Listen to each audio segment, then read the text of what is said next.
Welcome back. We have Blunder Packs here. We're at 1199. So let's look at some of the common mistakes that might happen at the 1200 range. We're just going to play based on principle. Let's get our knight out.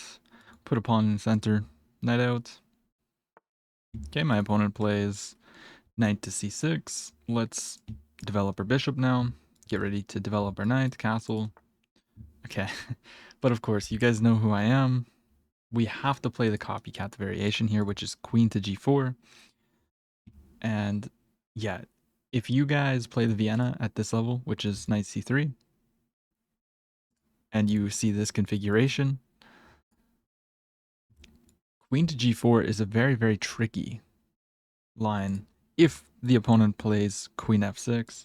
There's also like g6 ideas. They can blunder the game away with knight here. They might also just go here. Now, we see queen to f6, which means we're going to go ahead and attack the queen and say, oh no, my pawn. And your opponent might think, oh wow, my opponent just blundered a pawn with check. Now they have to move the king. And that's the whole point.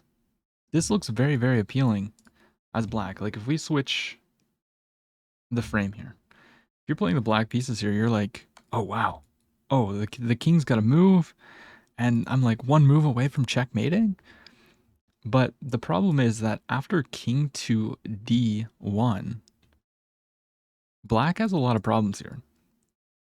The g7 pawn is threatened, which would trap the rook. There's a fork threatened here. And let's see if my opponent, who is 1200 rated, well, nearly 1200, can find the best move, which is king to f8. This does a few different things. King to f8 protects this, so it creates, or protects from one threat, but it also gets out of the forking threat. So king f8 is a multi-purpose move. It gets out of two threats at once. But it's a little bit counterintuitive because you're moving the king and you kind of are taught like, okay, castle. Be careful when opponents are giving you free stuff like this is what I'm kind of getting at. And also the queen is actually a little bit misplaced here, as silly as that sounds, because it doesn't have any moves, really. The only square it can go to is d4. So the queen is also almost trapped. And there are some lines in this where you can trap the queen after like knight to h3.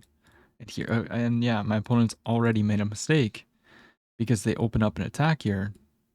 But I can just take this pawn. And now there's a threat here. And, it's going to be pretty bad. And also notice that this bishop is super duper key because the bishop is the only thing that is holding us from not being checkmated.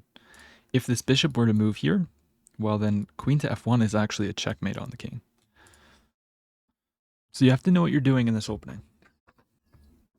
And around this 1200 range, this is when you should probably be starting to get familiar with your openings. And okay, so my opponent is giving me a check here.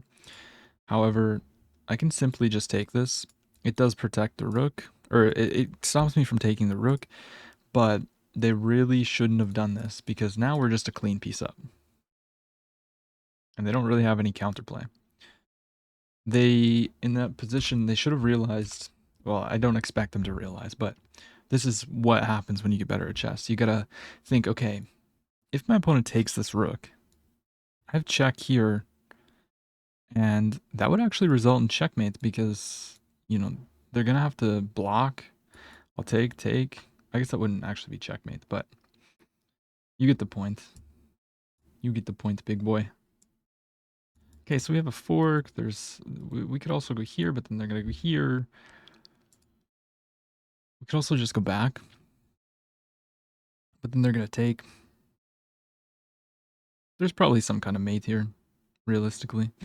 Like I could go check here. I could also just take this. If they were to take here, then I could go check, king here, check, takes. We win the rook. It's probably not worth going into though. There's also this check. King would have to move somewheres. I mean, we're up a piece, but if I go here, takes. That's the only issue. So I'm thinking I just like slide up here. Let's just slide up and keep protecting this. They might long castle. If they were to long castle, there's actually mate in one. GG. Yeah, so we played this game with a 98. Actually, almost 99, but anyways. So takes, and they've already blundered because we can take here. Now, what I was saying in the game here is if they just make some random move like this, and we were to take, it's probably not good. Although it's not checkmate like I was thinking at first, because we can block with the knight, and if they take, we just simply take back and it's fine. But there's no need to allow counterplay like that. They gave up the bishop. There was no need, and then they castled into mate. So yeah, I mean, clearly my opponent, I was just more prepped. That's chess. But as you get better at chess, you get to know these blunders that happen in positions that you familiarly get. So, I've played this. I've had this position on the board before, and I just know that they have to play king here. And then you go here, and the queen's got to move. You go here. If they make a silly move, you just move the queen. Then if they do something random, the queen is trapped. So that's why it's important to get to know your openings and the ideas in them, not just memorizing the moves. But anyways, my poor opponent. And then here, I mean, yeah, you see the threat on the rook and whatnot, but you have to see that there's also this, and that's why not being scared to move the king at the start was key. All right, we got blunderpecks here. Let's see what this 1261 has for us. We're gonna play a Caro-Kann, and we have the advanced variation of the Caro-Kann. So in this position, the main line is bishop to f5, but we play c5 immediately. And the reasoning is because we want to create a backwards pawn here. So we're going to go here, and we're going to plan to pin and remove the defender of this pawn. If they ever take, we always have e6 to open up an attack, and it's really hard to hold on to both of these pawns. So let's first pin.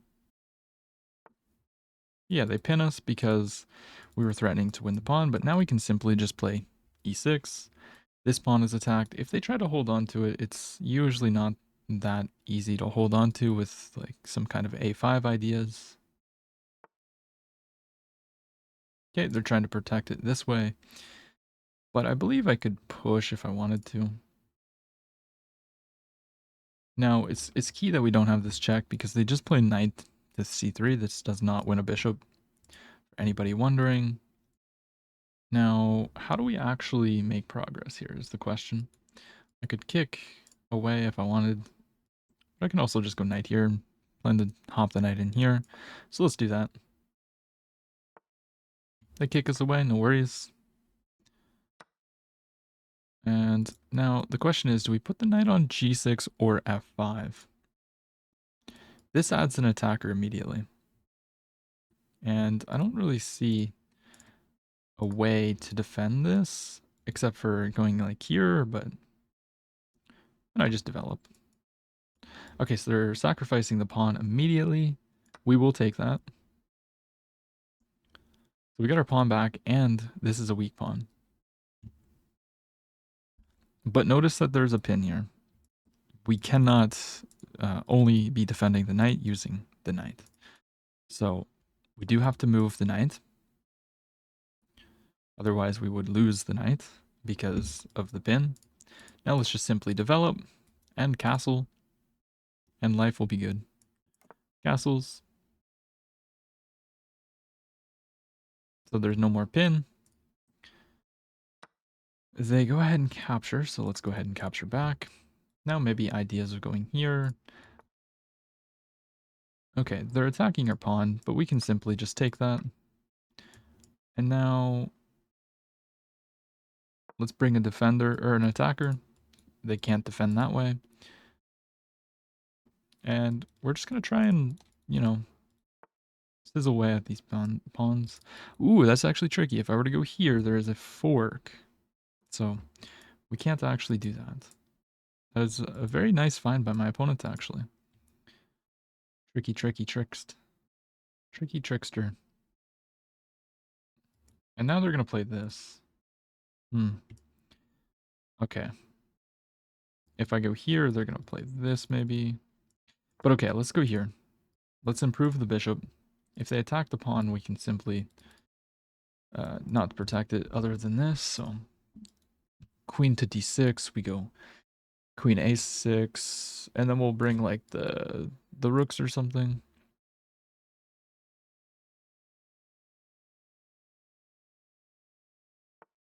Instead, they just go all the way back.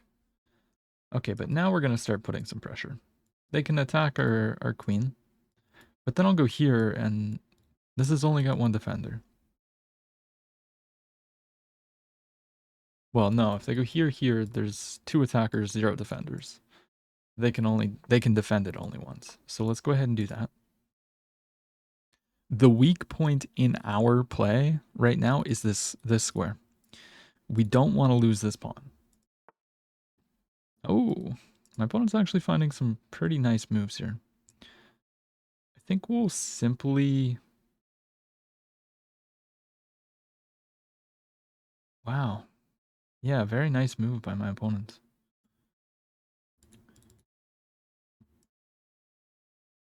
Okay, I want to keep my rooks coordinated, and I want to protect this square. They're going to play this, as they should. Oh, instead they go there. So they're protecting once more. I'm going to play a5 now.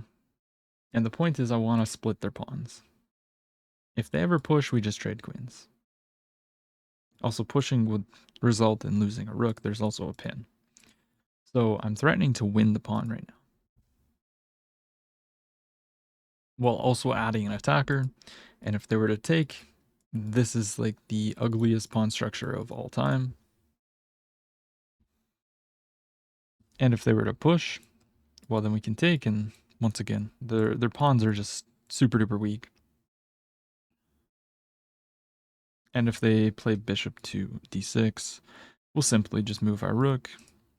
I don't know where to. Maybe if I go here, then they'll be able to play like this and just harass the rook a little bit. So maybe I'll go here.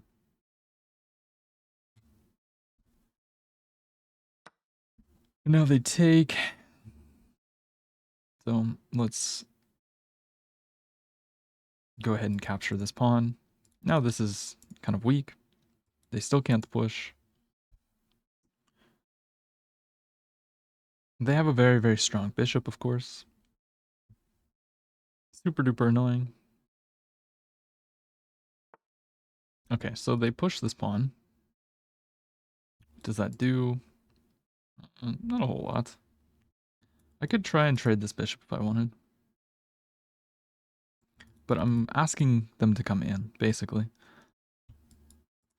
I could also push the pawn. I don't think there's a need for that. I would love to be able to get the rook here, but I can't. Yeah, maybe we actually do have to go here. Takes. I mean, they're probably not going to take.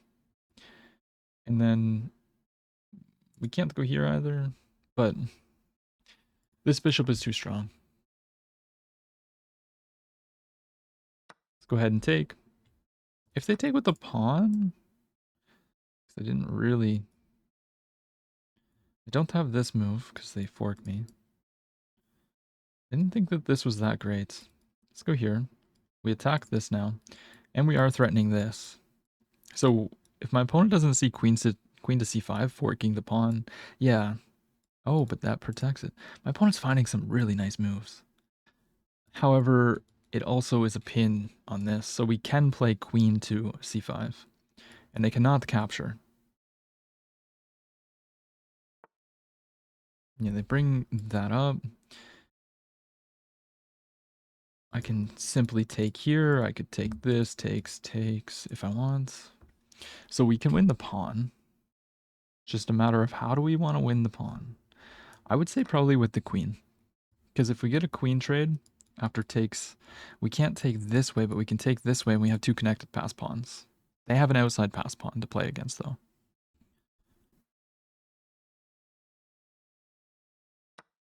And they do trade, so let's go ahead and capture. And they're going to take here. They're going to realize the pin. If we took this way, we would lose the game. And now they're going to really try to win the game with this pawn. So how do we do this? We got to get behind the pawn. We got to stop the pawn from advancing. If they go here, I think we can push our own pawn. But I don't think they can really ever promote. Maybe the king getting involved is going to be very key. But we don't want to lose our pawns. Our pawns are very strong as well. But this one pawn at the moment probably trumps these two.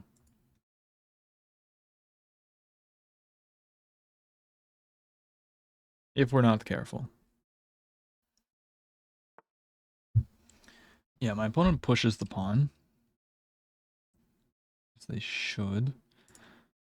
So if they get here, that's not really that big of a threat anymore. I can just keep bringing the king. If they go here, we take. If they were to do this, then we can just play rook to d7, I believe. And if they go here, we take. So I think this might be a mistake. Rook to b8 looks very nice because if I take, they promote, but I don't think they can hold on to the pawn now. And my king's in time to hold all the pawns together. I think my opponent overlooked how weak the pawn would become if they pushed it all the way without any support other than these two rooks.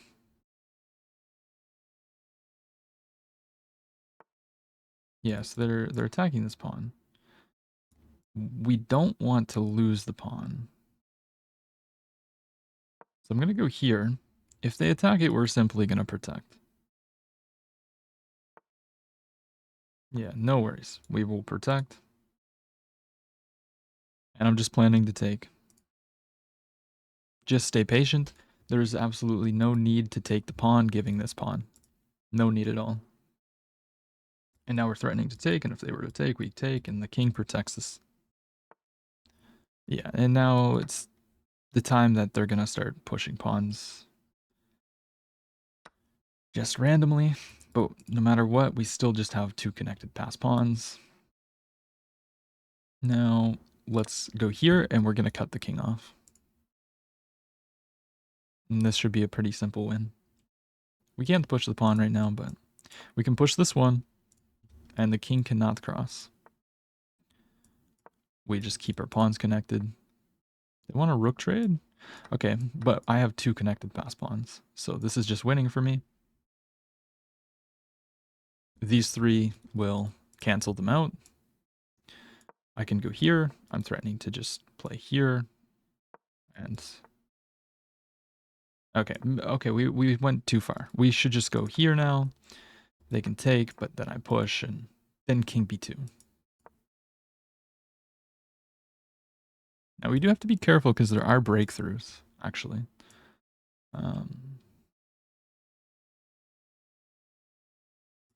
Yeah, there is a breakthrough with this, so we do have to be careful. They can play g6 here. G6, but can I go here, push, takes?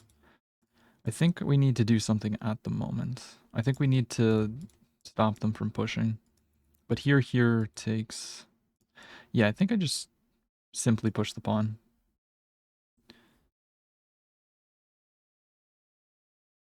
And I can show the breakthrough afterwards. I don't think there's a breakthrough now. Or is there? There actually is. They can play f6. Will my opponent find this? No. Okay. We actually blundered there. I'll show it in the end, but I'm quite sure that my opponent had a breakthrough. And now that we've locked this up, we can just promote. I'm quite sure that my opponent had a breakthrough though. You gotta be very careful in endgames, and this is why it's good to study your endgames and the common breakthroughs. Whenever you have 3 pawns that are facing each other like this, you can play g6, and there's a breakthrough. So that's why I did not push. Yeah, okay, let's take a look at this. I think I actually blundered the game away. Yeah, I actually did. This is a huge mistake because of this. And the point is, if I take, they take.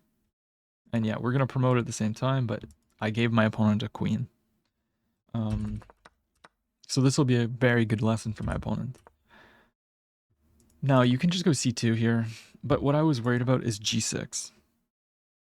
And after hg, there is this move, f6. And the point is, if I take, there's a breakthrough, but I guess it's just not in time. Because, well, for one, I can just always go and stop it, but you have to be very careful here. So this was just lazy by me. I saw that there's a breakthrough, but I didn't bother calculating. So I tried to stop it, and it actually just makes matters worse. So even 2000s have huge oversights like that. So I mean, this is a very, very good lesson for all of you guys and myself, because yeah, I mean, just calculate it out. If you go here, g6, okay, fine, we'll take. And this is the move. They go here. Well, we kind of have to take that. They're going to push, and then we promote. They push, and we're just in time to stop. So, needed to calculate it out. We didn't do that. That's poor by me. But hopefully you guys got a little bit of insight by that quick little breakthrough. Now let's actually run through the entire game. I think we had a pretty decent game. Okay, so Queen A5 is the move here, but what I was saying is if we do this, there is always, not that, there is always this to protect. So that's why I don't typically play for that. Takes, we jump the knight here. Take a pawn, just go back, develop, castle, takes. The knight jumps in, we trade it off, but we had to go here immediately. Ah, and we're winning this pawn. Yeah, like here we can take maybe. It does give them a little bit of counterplay, but we find that a little bit too late. And we gave my opponent counterplay. We should have took the pawn. We didn't. And then trading was not the best way. And then we get this endgame. And they push the pawn all the way. But then they don't protect it correctly. They're supposed to go after this pawn. After king d6, here. How are you protecting everything? You have to go here. This is protected fully. And then you gotta like start bringing the king up. Not so simple. But okay. They go here, and now we just protect. And take is a mistake. What? They have check. Oh, and if you take, they take here. Ooh, but we're still up a pawn. I mean, you can go here and protect. They go check. I mean, you're just getting the king active. But okay, they do this instead. And now we just have 2 connected pass pawns. We bring the king. Here, yeah, we got a little bit too ambitious. We don't need to play this. Just push the pawn. It's as simple as that. If they try to do this, we can take opposition. They go here, then we have this. But instead, we wasted a tempo, and in endgames, tempos are everything. And then we played h6, blundering the game away. But my opponent did not find this key resource.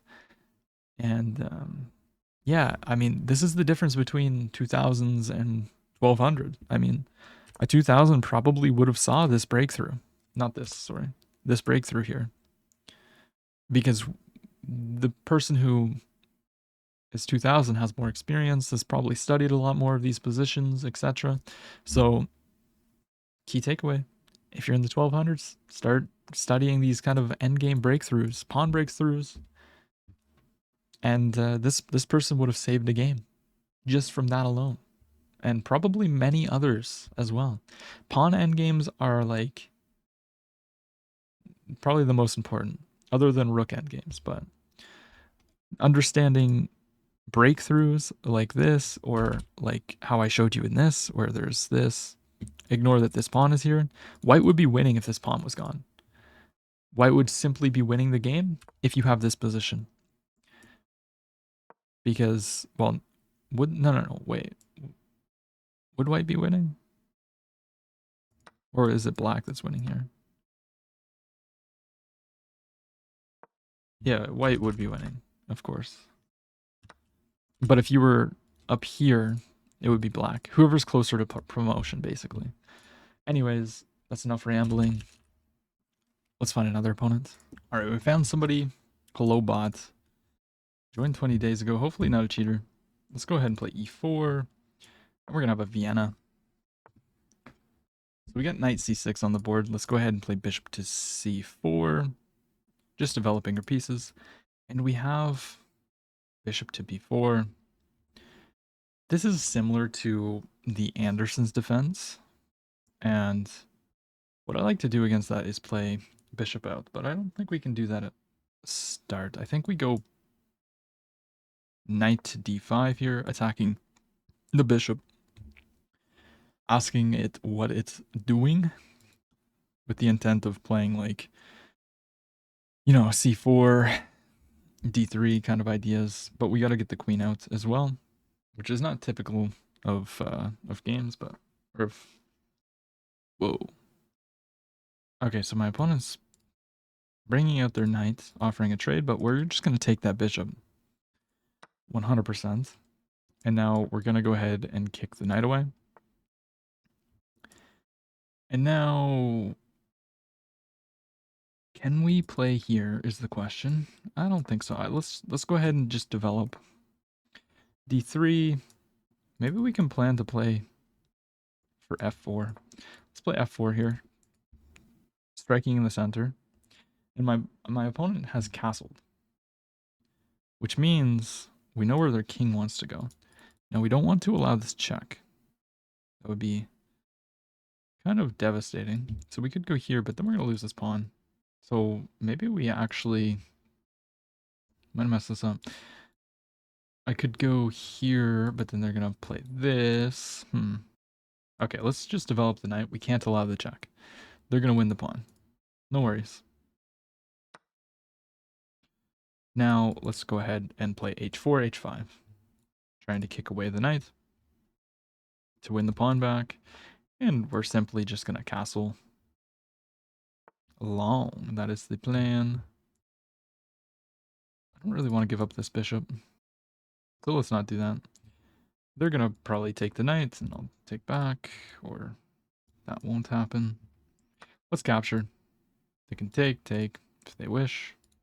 This is now covered by the rook, notice, since we pushed the pawn.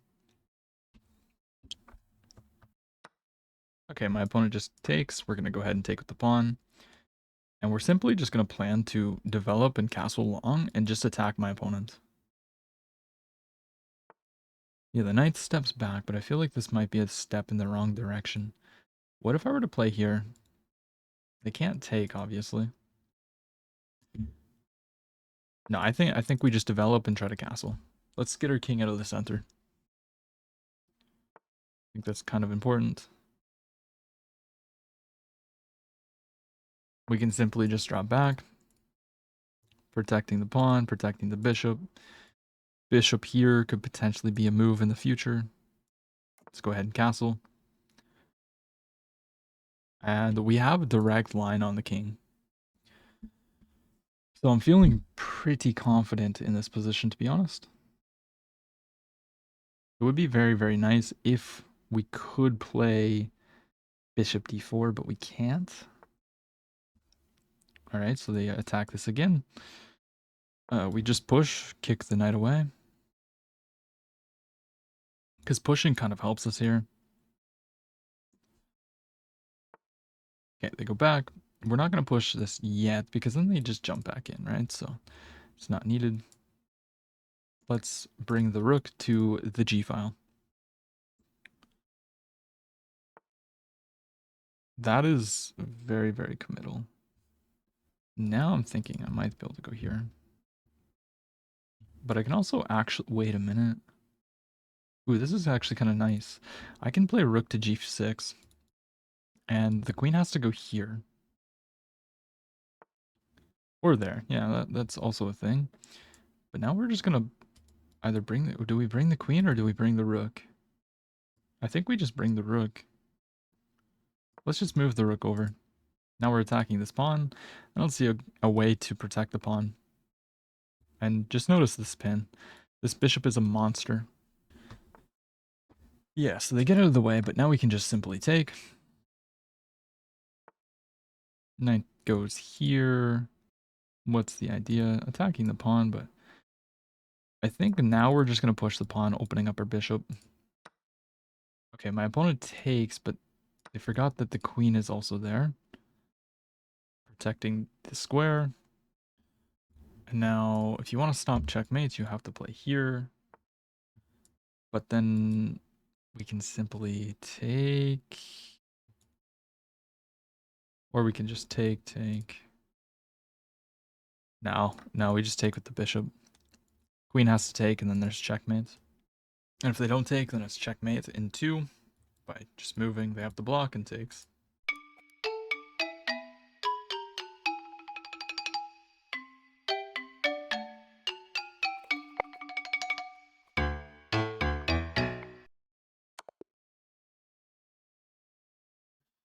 Alright, we got a win. My opponent made me wait 3 minutes to play checkmate.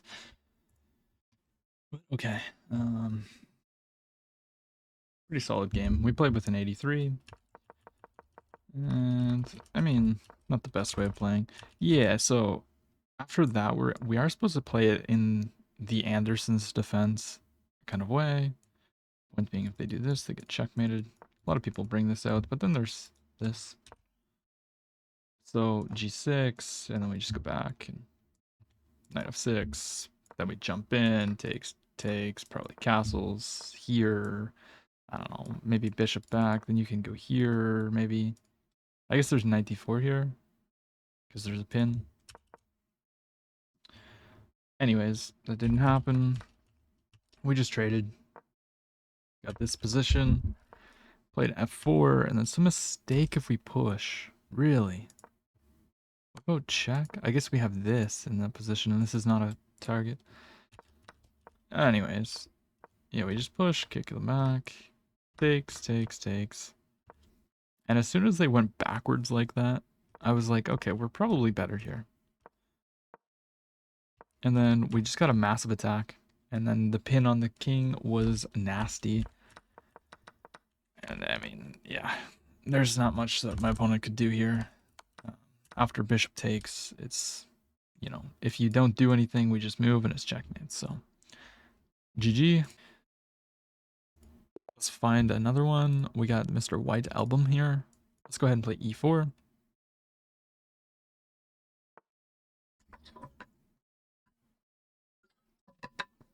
The French defense. Okay, let's put 2 pawns in the center. They're striking the center. Let's just protect it. Okay, they defend. Let's go ahead and kick the knight from the center. And now the idea of this opening is to play f4. And we're just going to put the knight here and we're going to protect this pawn. At all costs, we want to protect this pawn. That is the reasoning why we are not putting the knight from g1 to f3, and we're doing this. Because over here, it can just be targeted. So we actually, more times than not, are going to play knight to e2. But let's protect the pawn first. And the bishop will come out later on. They just capture. We can just take back. No worries. There's no threat on the pawn yet. Of course, there's some checks. It looks like they're trying to fianchetto. That feels wrong. Okay, so do we need to worry about this check? I would just go here. The question is, do I want to play this? Is there a need? Or can I get the bishop out now? Check here. Maybe I get the bishop out now. There's this check as well. Queen here, we slide back. No, I think I need to play knight to e2. I think we need to stick to the plan. Okay, they give us a check, but we're just gonna simply go here. They might play this, yeah. I mean, I'm not really concerned with this at all. Because they've weakened their dark squares around their king. So this could be a problem. I don't think we want to take. Because if I take, they take. And then here, and king's a little bit vulnerable. I could go here asking the question, but I guess I could also go here. Just opening up the bishop. So let's go ahead and do that. We're opening up the bishop potentially, and we're probably going to want to play h4, h5 to really strike at this structure. They definitely don't want the castle. Yeah, so the queen slides back. They're putting pressure on this, which is kind of what they're going for. Now, we don't want to allow them to take. I'm wondering if I do have like this, but definitely not. So what are we going to do? We could slide back. I could also jump into the position, which I saw this a move earlier where I could go here with the plan of putting the knight on d6. So let's jump in. It adds an attack or a defender. But also there's this attack. And after takes, I mean, if they don't do anything, we're going to take. And then knight takes. And then we're going to give this check. And the king's going to be a little bit vulnerable.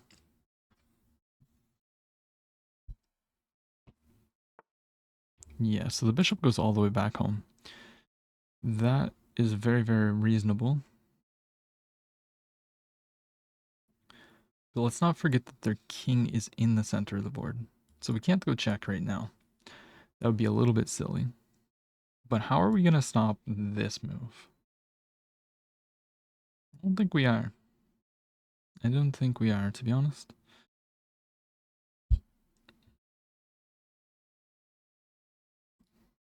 So maybe I need to play here.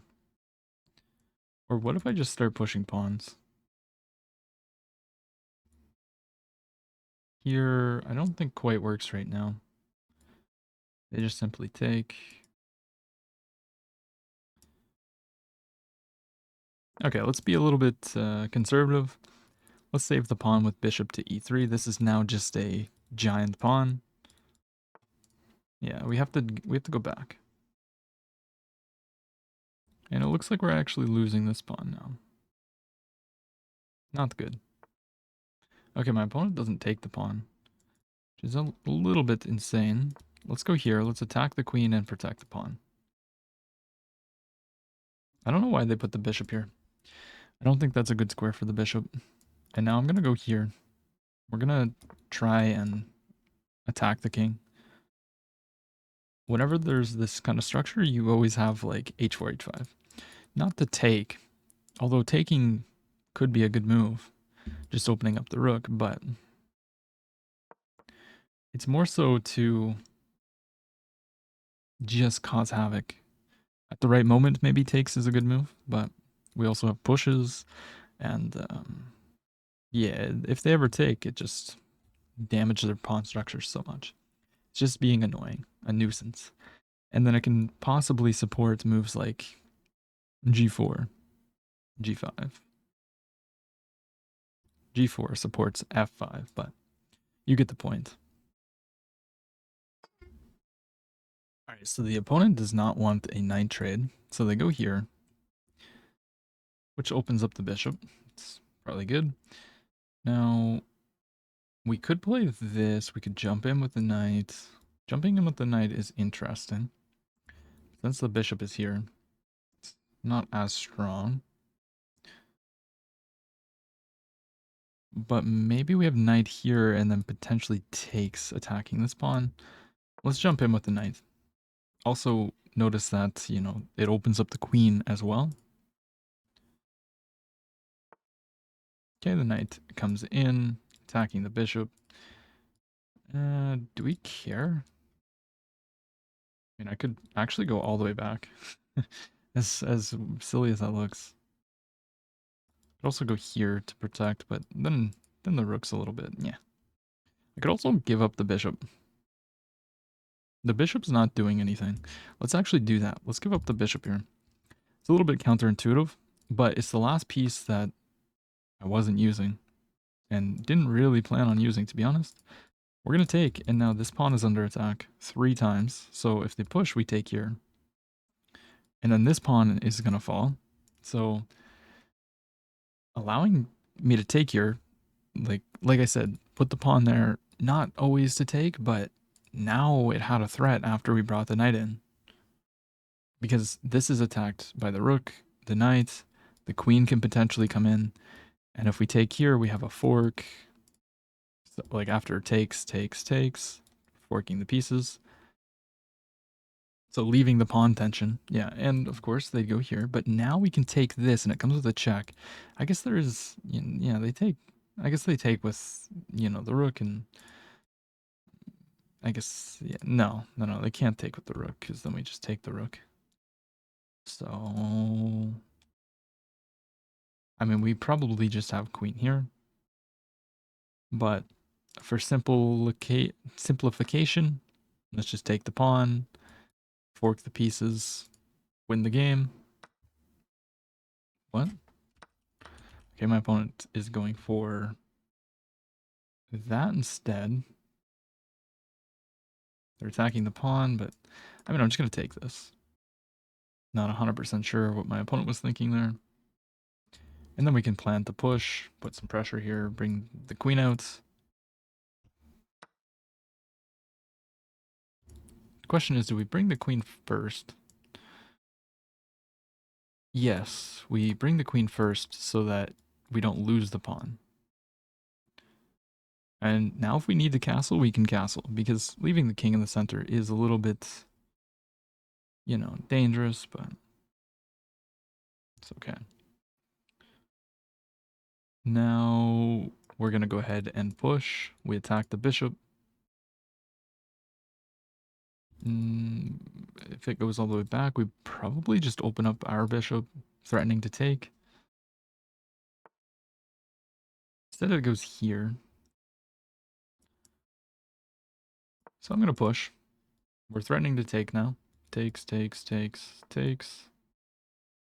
And they walked into a fork. Also, there's this move. There's a lot of moves here that just win. I think we simply just go here. We just fork the pieces. Take with check. Queen takes. And we take with check. And we're just simplifying. Yeah, my opponent resigns. Beautiful stuff. We played with an 80. My opponent played with a 70. It was not a bad game. We just tried to hold on to the pawn, and yeah, we blocked their threat here, and then kicked us back, and then they repositioned their bishop. This was really slow because the bishop doesn't really need to be there. It's actually a really bad piece because look at the pawns in front of it.